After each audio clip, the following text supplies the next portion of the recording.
क्योंकि अब हम आपको लेकर चल रहे हैं दिल्ली के पास हरियाणा के नूह जिले में, जिसे आप मेवात क्षेत्र भी कहते हैं। वहां आज हिंदू और मुस्लिम समुदाय के बीच कुछ लोगों के बीच सांप्रदायिक हिंसा हुई और यह हिंसा इतनी बढ़ गई कि पुलिस को इस जिले की सारी सीमाएं सील करनी पड़ी और अब कोई इस जिले में प्रवेश नहीं कर सकता और कुछ इलाकों में तो खुद पुलिस भी नहीं जा सकती। नूह वही जिला है जिसे पहले मेवात कहा जाता था और इस हिंसा में 10 से ज्यादा लोग घायल हुए हैं और कई गाड़ियों को भी इस हिंसा में आग लगा दी गई और सरकारी संपत्ति को भी इसमें काफी नुकसान पहुंचाया गया है।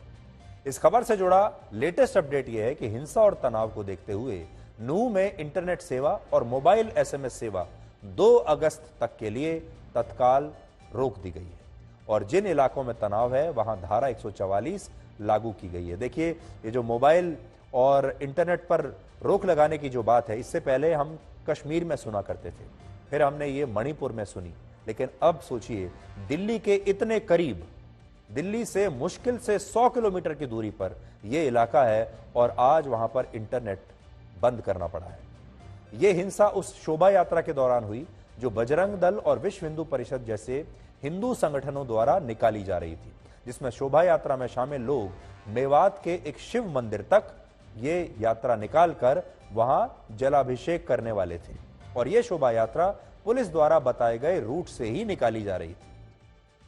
तो यानी पुलिस ने एक रूट निश्चित कर दिया था और उसी रूट से ये लोग जा रहे थे, लेकिन आरोप है कि इस दौरान नूह जिले में यह फेक न्यूज फैला दी गई कि मोनू मानेसर नाम के जिस व्यक्ति ने गौ तस्करी के शक में नासिर और जुनैद नाम के 2 मुस्लिम युवाओं की हत्या करवाई थी, वो आरोपी भी इस शोभा यात्रा में शामिल होने वाला है। यह फेक न्यूज थी, जिसके बाद इसके विरोध में मुस्लिम समुदाय के कुछ लोगों ने इस शोभा यात्रा पर पथराव कर दिया और इस हिंसा के दौरान कई गाड़ियों को आग लगा दी गई। लेकिन यह हिंसा जिस खबर की वजह से फैली, वो खबर झूठी खबर थी, वो एक फेक न्यूज थी। मेवात जो क्षेत्र है, इसमें 80% मुसलमान रहते हैं और हिंदुओं की आबादी यहां सिर्फ 20% है। तो आप ये कह सकते हैं कि यहां पर हिंदू जो हैं वो अल्पसंख्यक हैं, वो माइनॉरिटीज में हैं। यानी दिल्ली के पास इस जिले में हिंदू अल्पसंख्यक हो चुके हैं और क्योंकि इस जिले में एक खास धर्म के लोग रहते हैं, इसलिए इसकी वजह से बहुत सारे इलाकों में वहां पुलिस के लिए भी जाना मुश्किल होता है और अगर पुलिस जाती भी है तो भी कई बार पुलिस पर गांव के ही लोग पथराव करते हैं, जिससे यह जिला साइबर अपराधियों के छिपने की भी एक जगह बन चुका है।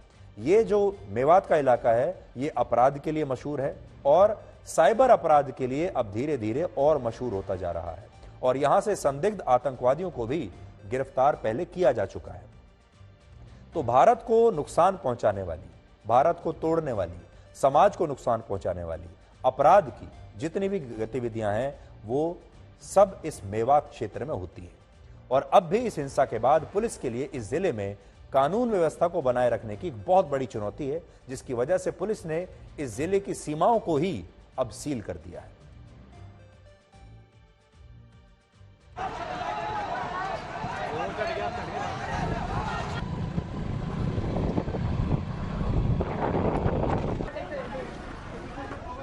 इस समय मैं मानेसर में हूँ।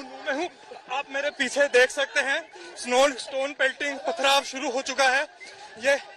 ये पथराव जो हो रहा है 2 कम्युनिटीज के बीच हो रहा है। आप देख सकते हैं उस तरफ कितनी जोरों से पत्थर फेंके जा रहे हैं, गाड़ियों की तरफ, लोगों की तरफ, और लोग इस तरफ भाग रहे हैं। हरियाणा पुलिस के कुछ जवान थे जो अभी कंट्रोल करने की कोशिश करें। मैं आपको दिखाना चाहूंगा कि लोग अभी भी रिटेलिएट कर रहे हैं, पत्थर उठा के उस तरफ मार रहे हैं, रिटेलिएशन कर रहे हैं। इस समय मैं नूह में हूँ, मेवात में हूँ। यहाँ से यात्रा निकाली जा रही थी। यात्रा के निकलते ही जैसे ही यात्रा मेवात की तरफ पहुंचती है, पत्थरबाजी की घटना देखी जाती है, जिसमें बहुत सारी गाड़ियां जो हैं वो टूट जाती हैं, शीशे टूट जाते हैं। इसमें देखा गया कि कई लोगों को गंभीर चोट भी आई। तो हमारे साथ एक ऐसे ही चोटिल व्यक्ति हैं जो यात्रा से जा रहे थे।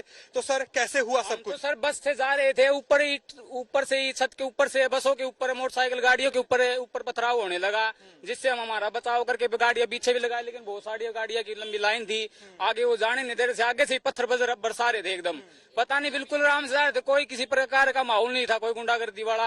एकदम ही पत्थर आए हैं ऊपर से, छतों पे से, आगे से लठ आने लगे, पत्थर आने लगे जोर जोर से। कुछ लोगों ने पथराव करने की कोशिश करी थी, उसमें भी अभी स्थिति अंडर कंट्रोल है और हम बाकी गुड़गांव में भी पूरी पुलिस पूरे तरीके से तैनात है और सोशल मीडिया की प्रॉपर मॉनिटरिंग चल रही है। तो मैं सभी गुड़गांव वासियों से अपील करूँगा कि वो लोग भी मतलब पूरा अपना पेशेंस रखें और अपना पूरा लॉ एंड ऑर्डर की स्थिति को नहीं बिगड़ने दें और कोई भी इस तरीके से अफवाह में बिलीव नहीं करें। हमारा प्राइमरी जो उद्देश्य है वो है वहाँ पर शांति कायम करना और ये जो वहाँ पर हालात हो रहे हैं उसको कंट्रोल करना। हम अपनी फोर्स को भेज रहे हैं कि भाई अगर कहीं कोई लोग घिरे हुए हैं या लोगों को रोका गया है तो वहाँ पर स्थिति को नियंत्रण में किया जाए। और हमने मेवात का इंटरनेट भी बंद कर दिया ताकि लोग अफवाहें ना फैलाएं। और मैं सभी लोगों से ये अपील करना चाहूँगा कि वहाँ पर शांति बहाल करें। ये जो इलाका है मेवात का, जैसा मैं आपको बता रहा था, अपराध के लिए जाना जाता है, सांप्रदायिक तनाव के लिए जाना जाता है। ये इलाका दिल्ली से, देश की राजधानी से सिर्फ 100 किलोमीटर दूर है, सोचिए। और 100 किलोमीटर की दूरी पर जब आप यहां पर जाएंगे तो शायद आपको ऐसा लगेगा जैसे आप किसी अलग देश में आ गए हैं। दूसरी बात, ये इलाका दिल्ली के पास गुरुग्राम से सिर्फ 60 से 65 किलोमीटर दूर है। गुरुग्राम वो जगह है जहां पर दुनिया की बड़ी बड़ी मल्टीनेशनल कंपनियों के दफ्तर हैं, दुनिया की बड़ी बड़ी आईटी कंपनियों के दफ्तर हैं। और गुरुग्राम को ऐसा इलाका जाना जाता है जहां, जैसा मैंने आपको बताया, दुनिया की बड़ी बड़ी कंपनियां यहां से ऑपरेट करती हैं। और उस जगह से सिर्फ 60 से 65 किलोमीटर दूर एक अलग दुनिया बसी हुई है। अपराध की दुनिया है, सांप्रदायिक तनाव की दुनिया है और ये वो दुनिया है जिसमें भारत की पुलिस भी प्रवेश करने में कई बार सोचती है। और ये जो पूरा यहां का जो ताना बाना है, इतने वर्षों में, इतने दशकों में, सब जानते हैं कि मेवात में क्या होता है। सब जानते हैं कि मेवात का, अगर आप वहां किसी गांव के अंदर जाएंगे तो उनका अपना कानून है, उनके अपनी व्यवस्था है जिसमें ना पुलिस दखल दे सकती है, ना बाहरी कोई और व्यक्ति दखल दे सकता है। लेकिन तब भी ना तो हरियाणा की सरकार आज तक मेवात का कुछ बिगाड़ पाई, मेवात को ठीक कर पाई, और ना ही हरियाणा की पुलिस मेवात को ठीक कर पाई, वहां पर कानून और व्यवस्था लागू कर पाई। जबकि हरियाणा में बीजेपी की सरकार है और एक बार नहीं, दो टर्म से बीजेपी की सरकार है हरियाणा में।